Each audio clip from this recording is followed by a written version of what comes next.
Hey guys, this is Robert, the Recreational Woodworker, and today I want to show you the difference between your 5-inch random orbital sander and the Festool Rotex dual mode sander. And this is going to be titled, Why You Actually Need a Rotex, why it's worth the $620 to buy this beast versus $100 or so for a really good 5-inch random orbital sander. So this is my Makita's battery powered. I've had some corded versions that I've just worn out over the years. This is the one I currently have, and overall, I like it. This is a great sander. I think everybody needs a 5-inch random orbital sander. It's a great finish sander. Does a lot of things, but for speed and production, nothing can come close to this. I think Bosch and Makita both make versions of this, but this guy is the workhorse of my shop. It's replaced the belt sander. It replaced a 1938 drum sander in my shop just for the speed and power that this thing has and the use it sees every day. And I'm going to demonstrate that to you right now. So I have two joints right here. Both are on the back side of the panel. They really don't matter much, but both have glue squeeze out, a little bit of a ridge on them, etc. And they're pretty close to the same. So I'm basically going to sand one with the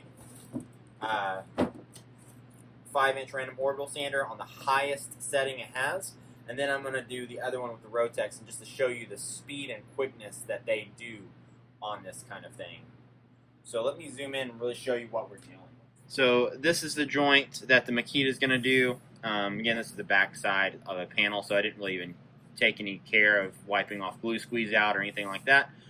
Just clamped it up and let it do its thing. So I'm going to clean that up with the Festool Rotex with 80 grit sandpaper. This is the side I'm going to do with the Makita, also with 80 grit sandpaper. Both are high quality sandpapers, but different brands. Both are nice and new sheets, so they're nice and sharp. And that's what I'm going to do here. So you can see this one is about the same, if anything, maybe not quite as bad. I guess one thing is I'm not going to be using dust collection on this. Other than making a mess, it doesn't make a lot of difference on speed. So on your mark, get set, and go.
Okay, I've cleaned up the glue squeeze out. I've got nice and smooth lip right here, nice tight joint. It's what I'm looking for.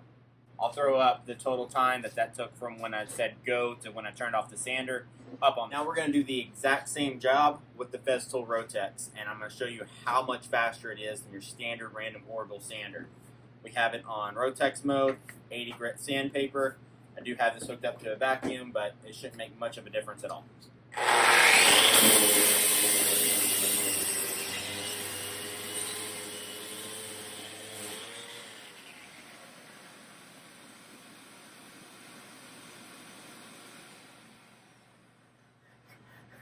And it's done.